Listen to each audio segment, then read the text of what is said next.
there's a great article on obesity and chronic disease in dogs and cats.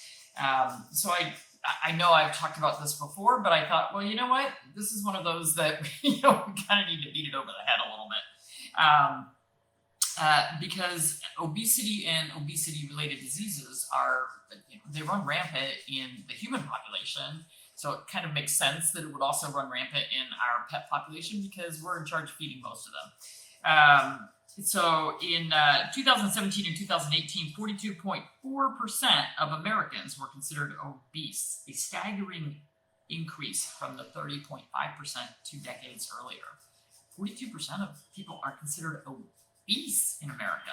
That's not even just overweight, that's obese. There's a huge distinction between overweight and obese. So that's a scary statistic, and we know that it has a lot to do with diet, and same thing with our pets. And on the last survey done by the Association for Pet Obesity Prevention (APOP), they estimated that 59% of cats are obese and 54% of dogs. So that's a huge number, and we're talking American numbers.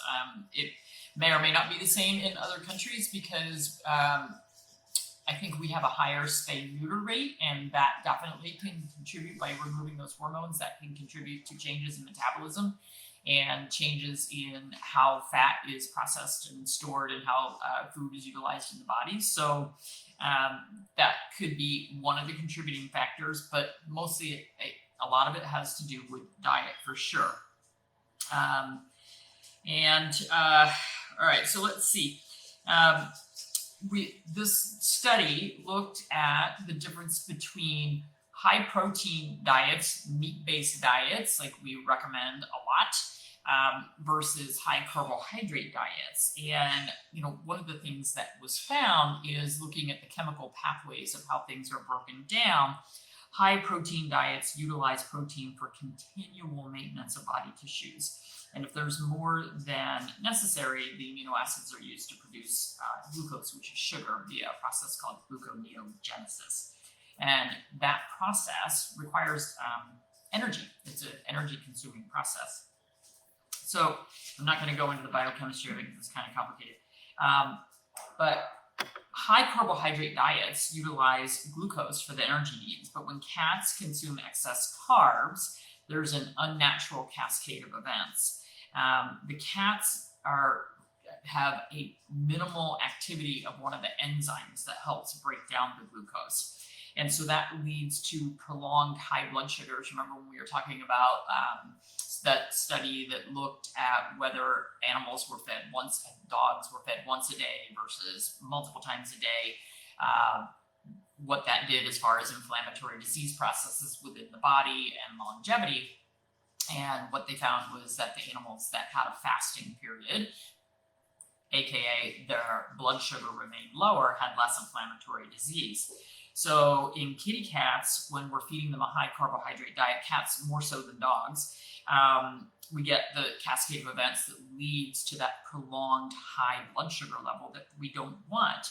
And that produces higher levels of insulin being released into the bloodstream. So it's taxing the pancreas more, it's taxing the liver more. And so we end up with insulin resistance and diabetes fairly commonly in obese carbohydrate-fed cats. So we know that there's a huge connection there. And so that glucose intolerance inevitably leads to what we consider type 2 diabetes in people, which is what we generally see in animals as type 2. Type 1 is not very common. We do see it, but it's not very common. So this article says high carbohydrate diets truly represent ultimate nutritional abuse for cats. And it is nutritional abuse because we're feeding them what they're absolutely not meant to be eating. So in dogs, we are seeing more and more and more pancreatitis. And one of the reasons we're seeing more pancreatitis is the high carbohydrate diets and the diets that are cooked at high heat, sprayed with fats for palatability, and then those fats become rancid with storage, particularly if it's exposed to light and heat during the storage process. So the average dry dog food contains 41% carbohydrate. So it's 41% or more carbohydrate. And then the protein level in a dry food is generally anywhere from 18 to 28%. And then we've got fats and fibers and other things in there. But again, the high carbohydrate diets are pounding on that pancreas all the time to produce more amylase, which is the enzyme that digests starch, and also to produce more insulin to drive the glucose into the cells for utilization. So interestingly, the study showed that the amylase activity, which is that starch enzyme in the small intestine, right, where it's released in the small intestine in dogs fed dry food, was 8.5 times higher. The amylase level was 8.5 times higher than a dog fed a raw meat diet. So pancreatic overstimulation on a chronic basis takes its toll for sure. So we're getting more and more chronic pancreatitis, which is really interesting because we look at the prescription diets that are prescribed by veterinarians, most of which are dry kibble, low fat, and yet these animals are on these very strict diets and they still get repeated bouts of pancreatitis because we're still not feeding them correctly. We're feeding them the wrong thing. So what we need to do is, in order to get our animals to lose weight, one, we got to get the carbohydrates out of the diet. We've got to put them on a species appropriate diet. So we need to increase their energy utilization. So by increasing exercise, and let me tell you, it's hard to increase if you're still feeding a very carb-laden diet or you're just feeding too many calories per meal or per day. It's going to take a lot of extra exercise to get the weight off. And when we have these animals who are obese, it's very difficult for them to exercise and get the weight off. The seeing eye dog that we took in to get the weight off of him, he should have weighed 65 pounds. He weighed 130. He was on a high carb diet. He was so lame and so overweight that he literally could not go for a quarter-mile walk. He could barely get to the end of our driveway, 50 yards, could barely do it. So we're not going to be able to increase the exercise on these animals unless we can get the weight off. So restricting calories and feeding the right kind of calories and utilizing that energy better is going to be more important than increasing the amount of exercise. So things that we can do, we can get the starches out of the diet. We can increase the fiber levels in the diet. So one of the things I've heard so many veterinarians recommend this is get canned, no salt added green beans and just add them on top of the kibble. Well, we're adding fiber. We're adding more work for the body to do, but we're still not getting the starches out of the diet if we're putting them on top of a dry kibble. So I don't think that's the best way to solve this issue. So we want to adjust to giving less carbs in the diet, having it be a more species appropriate protein-based diet, whether that's a homemade meal or a gently cooked meal, a commercial one, or a raw diet. And one of the things that we see is weight loss diets that are lower in carbs and higher in the proteins. We don't get the muscle wasting that we see if we just put a dog on a low protein diet and a high fiber diet. So a lot of the kibble, low calorie diets, we get a lot of muscle wasting with those animals because we're not providing them what they need to keep the muscle mass that they need. So there's also been really good studies on leptin and adiponectin, which are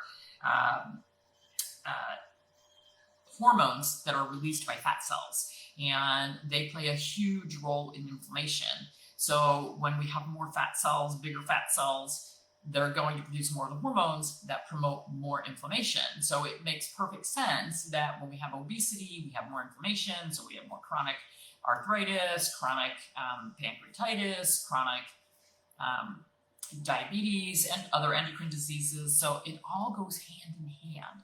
And so it's really critical that we get the diet right so that we and get the calorie intake correct so that we can get the weight off of these dogs. And sometimes what I see people do is they start restricting the amounts that they're feeding, and they restrict. And what happens is the animal's metabolism gets slower and slower and slower, so that they're metabolism is so slow that they're not losing any weight. So we've got to increase the metabolism by maybe increasing the fiber, increasing the non-starchy vegetables, getting the protein there that they need, maybe restrict our fat calories a little bit, and then increasing the exercise as we can.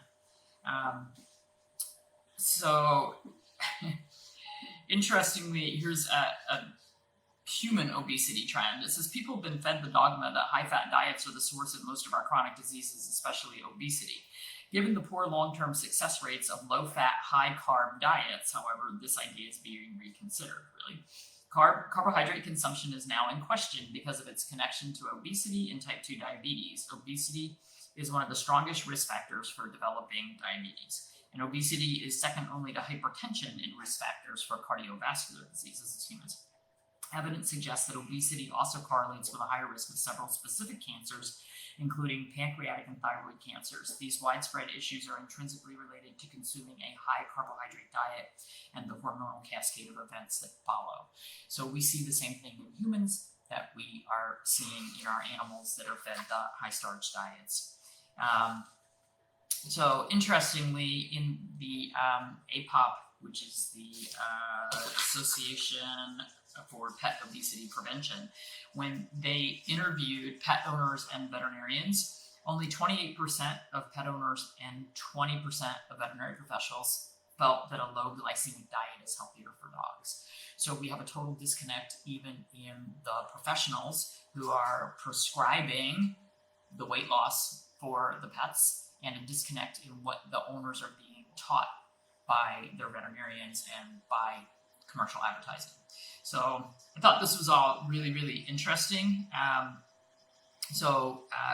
We do know that chronic high carbohydrate, starchy carb consumption causes a hormonal imbalance that leads to this whole cascade that we see. So I would beg you, if you have an animal that's overweight, really look at what you're feeding. Dry kibble or dry food that is filled with a lot of starches, or even some of the home or the gently cooked diets that are on the market have a high glycemic load. A lot of them have a lot of potatoes and peas in them. And that's why I steer away from those types of diets, even though they are human grade and they are better, so much better than feeding a dry kibble diet. We're still feeding too many starchy carbs. So we need to get away from that.